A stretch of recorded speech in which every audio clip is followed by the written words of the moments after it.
All the characters in the story are over 18 years old. There are people who have only good memories of childhood. There are those who have both good and bad memories. And there are those who have only bad memories. I'm one of those unfortunate people who only have bad memories.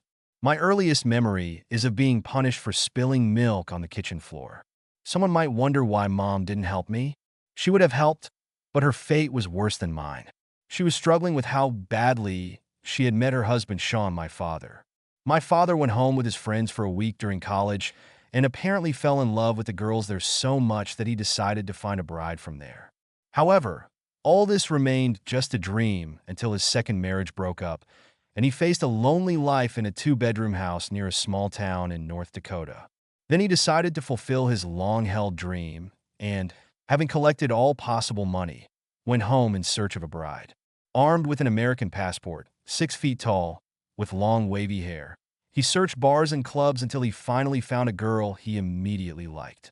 She was walking to the institute when he first saw her from his apartment, and for the next 4 days, he watched her every morning and evening as she walked down the street.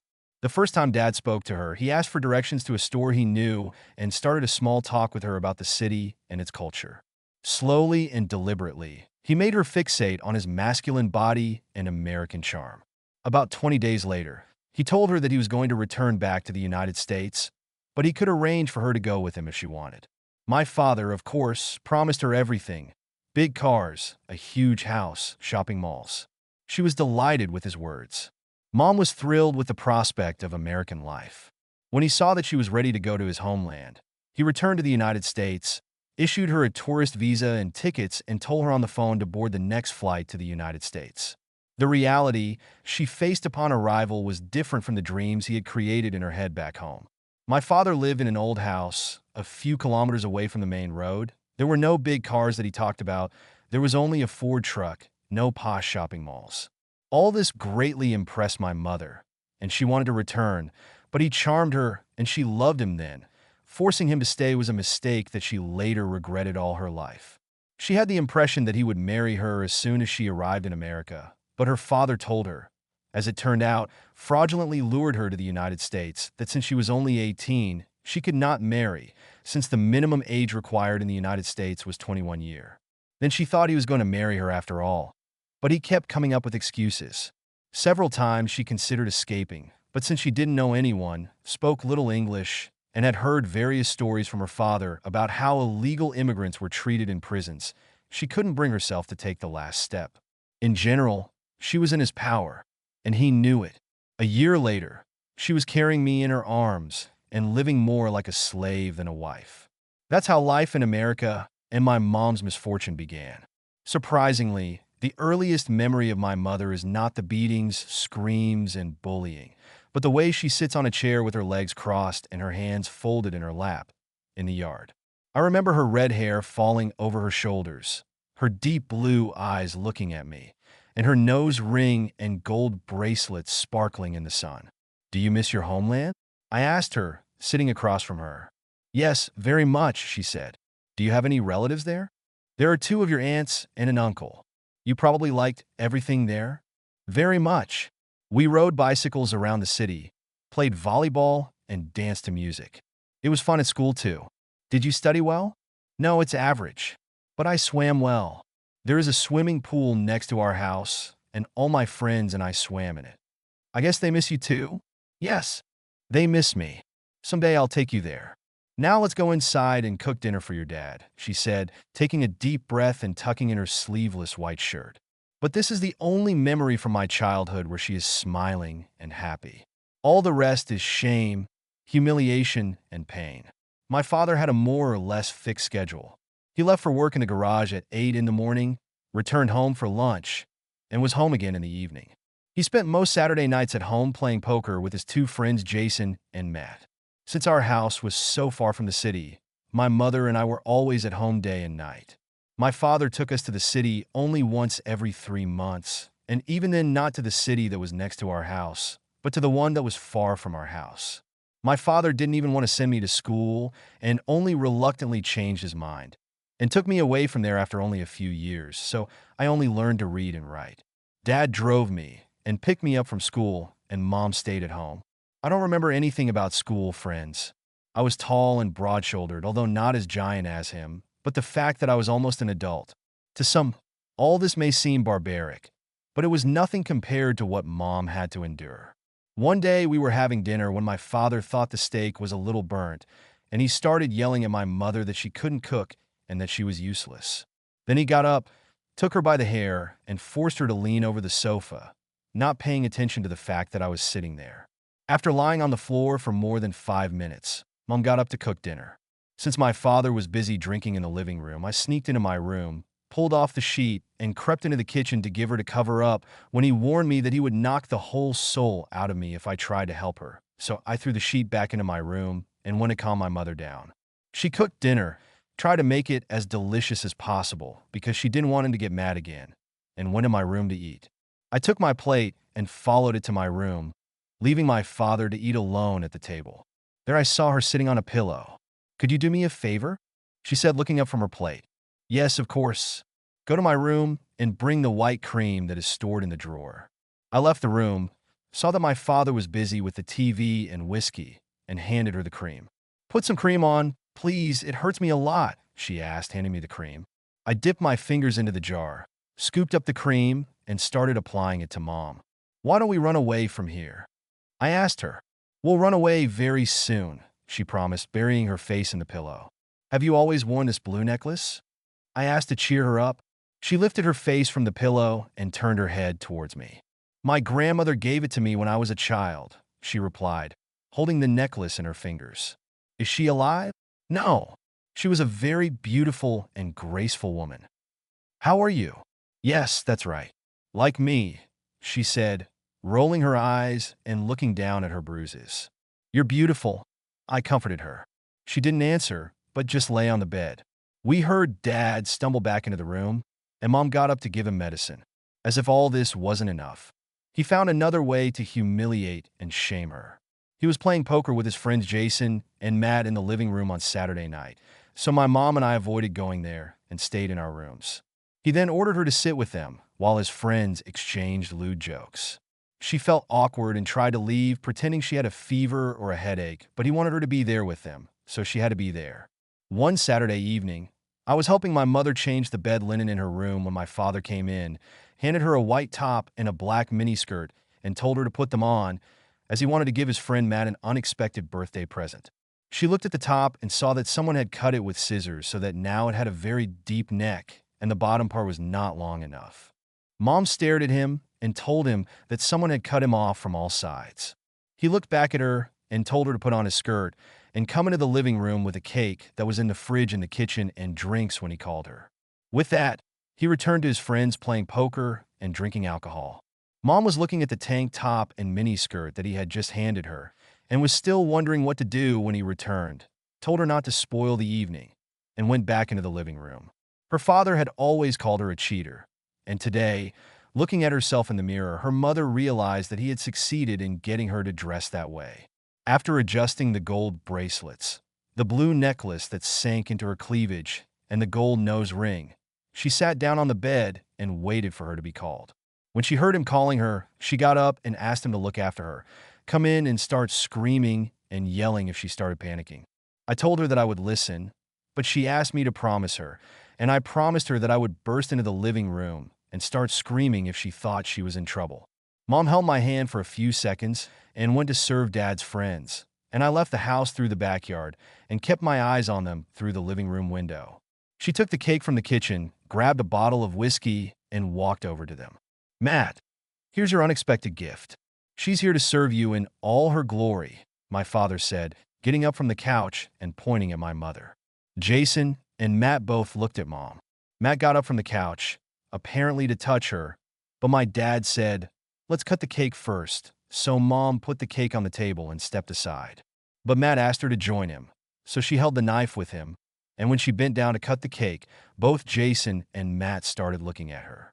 Matt chose the first piece of cake and made his mom share it with him. Then Matt handed her the drink and leaned back on the couch and thanked my dad for the best birthday of his life. My father waved his thanks away with his hand and told my mother to go and sit on the birthday boy's lap, but she hesitated, so he growled at her and told her to make Matt happy. She hesitantly approached him and sat on his lap. Mom's face turned completely red with shame. Mom finally got the opportunity to get out of the situation when Dad got tired of her sitting among them and told her to go back to her room because he wanted to play poker. Mom took Matt's hands away, got up from his lap and rushed to her room, fell on the bed and began to sob. I lay down next to her and tried to calm her down, but she continued to cry. It took almost 30 minutes before she calmed down. After making sure that Mom calmed down, I left her alone and went to my room to try to calm down and get some sleep. I thought our misfortunes would never end, but then the unexpected happened. The father who had been making our lives hell for years died peacefully in his sleep one night. It was my mom who found him dead in bed, and since we only knew two of his friends, Matt and Jason, I called them on the phone and told them the bad news. They arrived within 30 minutes. Jason arrived first and immediately hugged me, which I found disgusting. Then he came over and hugged his mother tightly, who was wearing a black dress. When Matt arrived, he didn't even bother to shake my hand, but went straight to my mom. Mom stood and listened to him, and when she thought that he had finished assuring her, he put his fingers under her chin and, lifting her face up, said that he would always be by her side. She nodded her head in agreement and was already leaving the kitchen. My mother, whom my father bullied so much, didn't bother to say anything or even look at him, came and stood next to me. The funeral was quick, just because there were only 4 of us. As soon as he was buried, Mom told Jason and Matt that she wanted to be alone, and so she got rid of them, but not before both told her that they were available to her day and night and would visit us every day. As soon as they left, she sat down on the sofa in the living room and told me to bring a white satin bathrobe from the bathroom. When I returned, my mother was still lying on the couch with her eyes closed and asked if I could help her, as she was mentally exhausted. Having done that, I went to the kitchen, brought a bottle of whiskey and 2 glasses, and after pouring whiskey, sat down next to her and we began to plan our future. We knew we couldn't stay in this house or even in this city because we had too many bad memories.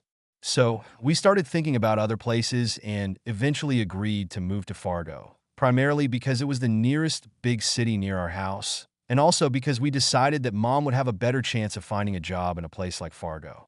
We decided to go there first, take a look, and then make a final decision. She took out all the savings she had hidden in a glass jar, counted them, and decided to go on Monday, which was 2 days away. In the evening, we were sitting in the living room watching TV when there was a knock on the door. Looking through the window, I saw Jason and Matt standing there with silly smiles on their faces. I whispered to my mom, and she tiptoed in her room and closed the door behind her. I opened the main door, and they both went inside without even saying hello and asked me about my mom. I told them that she had a headache and was sleeping, but they were not satisfied, and they began to walk around the house. I went and stood in front of Mom's door and told them again that she was asleep. When they saw that I wasn't going to let them just walk into her room and that I could handle both of them, they backed off and told me to take care of her, that they were always ready to help if we needed help, and that they would come back tomorrow. I just stood there and watched them turn around and walk away with grins on their faces. That evening, for the first time, my mother and I had dinner without Dad's screams, and insults, and it was very pleasant. We stayed up late watching TV, talking, drinking, and genuinely enjoying life, as if a heavy burden had been lifted from us. It was also the first time that my mother, who wanted to get as far away from the memories of life with my father as possible, slept with me in my room. In the morning, when they heard a loud knock on the door and realized who had come, Mom told me to open the door, but to delay them, so I went to greet the guests, and she went to her room to change. This time, both Jason and Matt greeted me and even smiled, but their eyes were looking for Mom, who came out of the room in a shirt and jeans. As soon as they saw her, they rushed to her and obviously wanted to hug her, but she stood with her arms crossed over her chest, looked at them with complete mockery and disgust, and waited for them to speak. They certainly tried their best to charm her, smiled, told her how much they missed my father Sean, and as friends they would always be there to help her.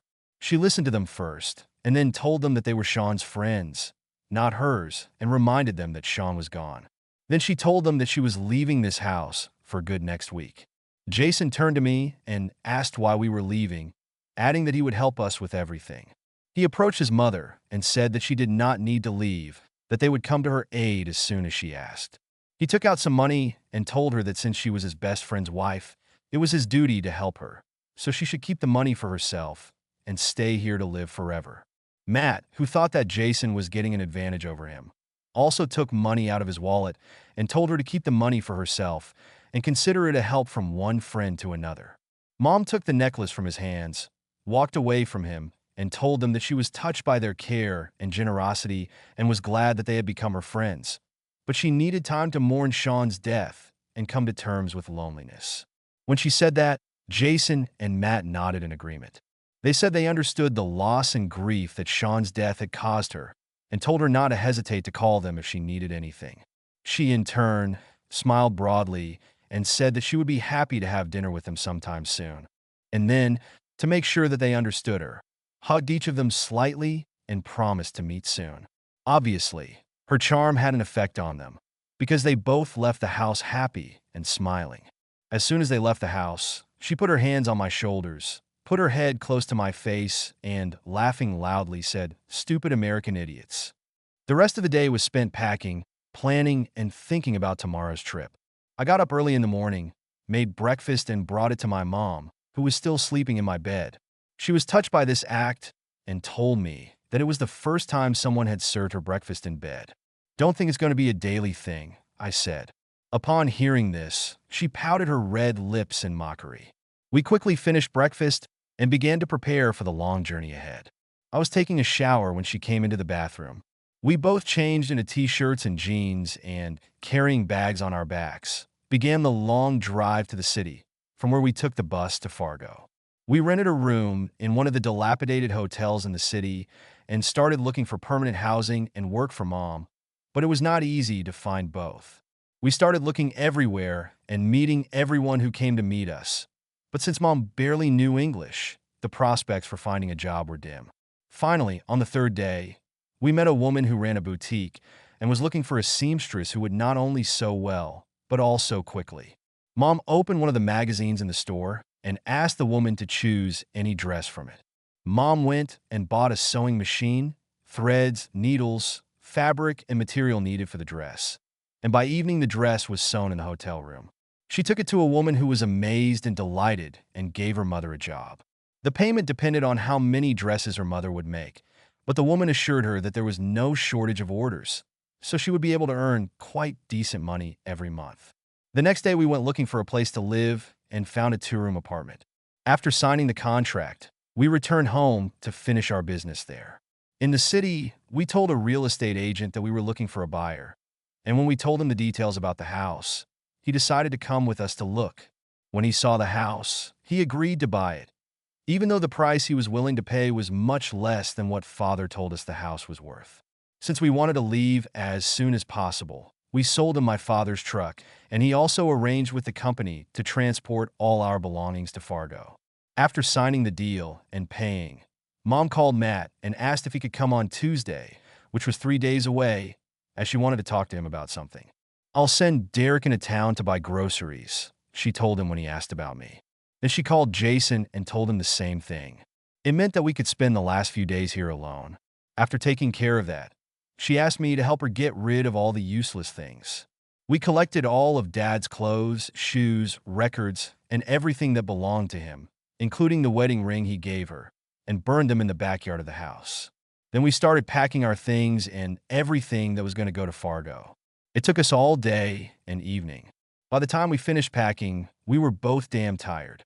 After taking a shower and eating everything in the fridge, we lay down exhausted on the sofas with drinks in our hands and cigarettes between our fingers in front of the TV. In the morning, all our belongings were loaded into the van for Fargo, and we drove with the driver, leaving the house for the last time. In Fargo, my mother started cutting and sewing dresses that the boutique needed, and my job was to take orders from the boutique every week, deliver them to my mother, and then watch her work magic with dresses at home. Apart from these weekly trips to the store, all I did was stay at home, watch TV, and walk the streets in the evening. Since I didn't know anyone there, life was not very pleasant at first, but gradually I began to communicate with the neighborhood boys and earn money.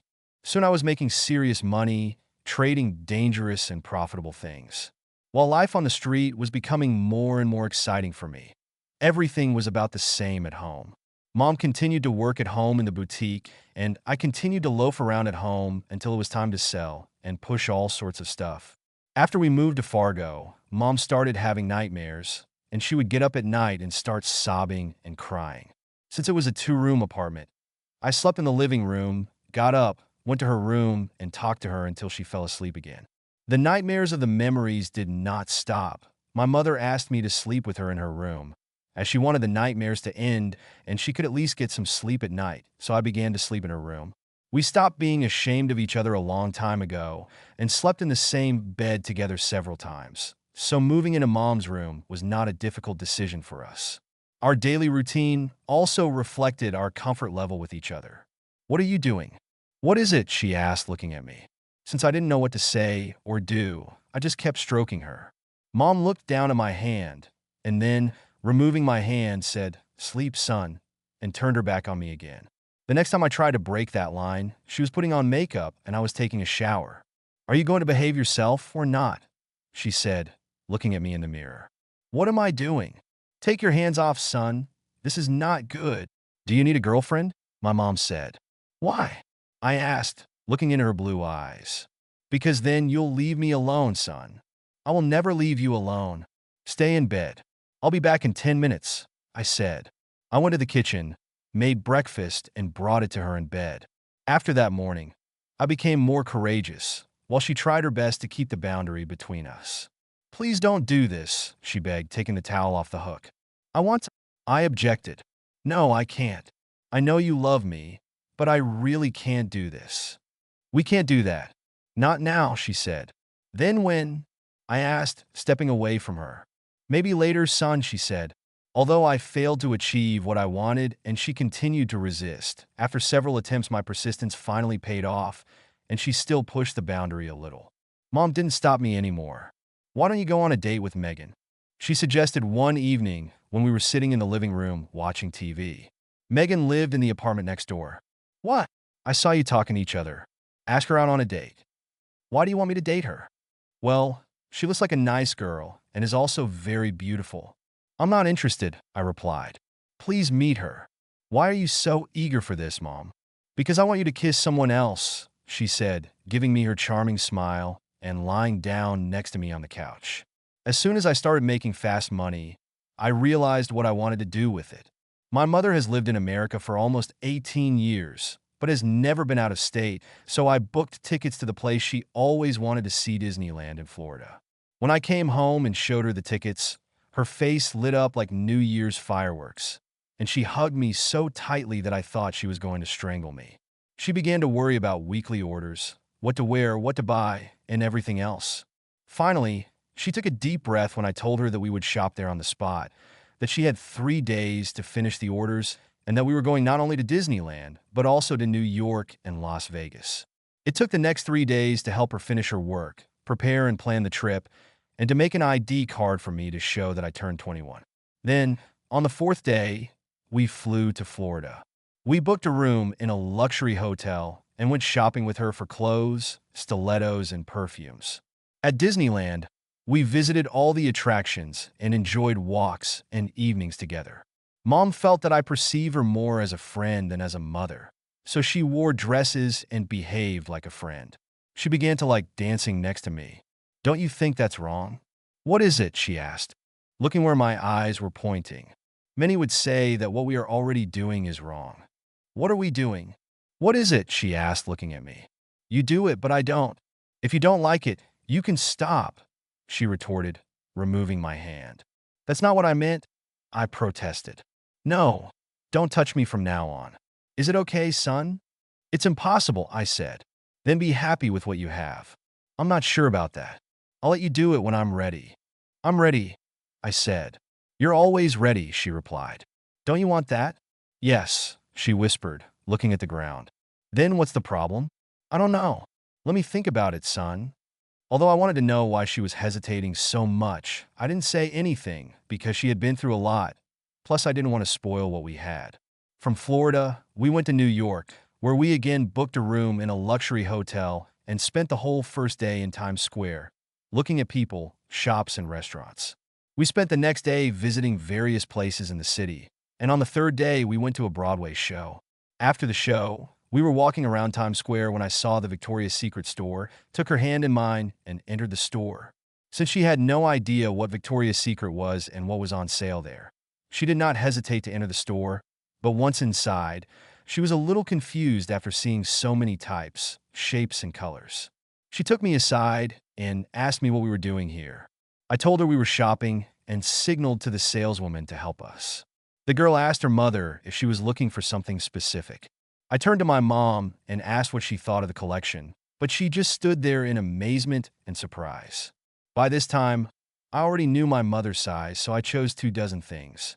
From there, we went to a well-known showroom and bought several dresses with an open back and strapless, dresses with a low neckline, short skirts, shorts, jeans, t-shirts, and shirts. The next stop was a jewelry store where I bought necklaces, bracelets, and rings for her. By the time we finished shopping, our hands were so full of packages that we took a taxi and drove straight to the hotel. We landed in Las Vegas the next day and started getting ready for a night out late at night. We went to a luxury restaurant for dinner. From there, we went to the shops. We spent the whole evening enjoying each other's company and the surroundings, and ended the night at the bar. The next evening, I put on jeans and a brown shirt. Later in the evening, we were walking down a busy street when Mom whispered, "I want to go in there." I turned my head in her direction, looked at her face, and saw that she was pointing at something with her eyes, then turned my head again and saw the neon sign dance on the door. I asked her if she was sure. Mom replied that she did, so we went inside, took seats in the last row, and watched the girls dance. The girls took us by the hands, took us to a secluded room behind a curtain, and began to dance slowly. Mom, who was sitting next to me on the couch, started blushing, so I whispered to her to enjoy it. "Did you like it?" I asked my mother when we returned and sat down at the table. "I liked it. The girl was really naughty," she replied, taking a sip from her glass. "You're naughty too," I said. "Did you like it?" "What is it?" she asked. "Of course," I said. We stayed at the club for a while longer, and then returned to the hotel when Mom said she wanted to do something really crazy. I asked her if she meant things like bungee jumping. "No, I mean other crazy things." "Good. What are the other crazy things?" I said, "I'll tell you. But first you have to tell me, do you agree or not?" "Yes." "So you won't worry?" "No, Mom, I won't." "Good." Last night, when we were returning to the hotel, I noticed an unsightly bar around the corner and saw a lot of men and girls there. So when you were sleeping, I sneaked into this bar and stayed there for almost 20 minutes. Although I was surprised that she secretly went alone, I did not react and waited for her to continue. "I want to go back there again tonight, but this time with you. I'll go first, and you'll come in 10 minutes later, but you won't talk to me or come up to me. You will be a complete stranger to me, and you will not say a word or do anything until I come to you. If you think you could do it, we'll do it again today, otherwise not." She smiled broadly, but again reminded me that no matter what she did in the bar, I should not say, do, or approach her until she came to me. I promised her I wouldn't bother her. She smiled at me and started putting on a blue necklace, gold bracelets, and stilettos. We took a taxi, but instead of stopping at the bar, we got out in front of the restaurant, and from there Mom walked alone to the bar and went inside. 10 or 12 minutes later, he followed her. The bar was playing loud music. It was dimly lit, and it took me a few seconds to realize that although some of the men were alone, most of them were with women. After looking around for a minute, I saw that she was standing in the corner with a drink in her hand and talking to a man. I ordered a drink, walked over to her, and stood in front of her. She looked at me, but didn't recognize me or anything like that. While I was watching the man, a girl came up to me and tried to talk to me, but I quickly pushed her away and continued to look at my mother. I didn't hear what she said, but he looked at her in surprise and asked, "So soon?" "Someone is waiting for me," she replied. She stole a glance at me, winked, and left the bar. When I saw her coming out, I thought the man might follow her, but when he didn't move, I left my drink, left the establishment, and saw her standing on the road in front of the restaurant. When she saw me, she stopped the taxi, waited for me to get in, and then started laughing out loud at what she had done in the bar. I joined in too and opened my mouth to say something, but she pinched me and said the driver could hear us.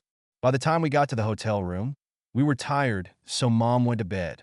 I turned off the light and got ready to sleep. When I went back to bed, she asked me if I did this often.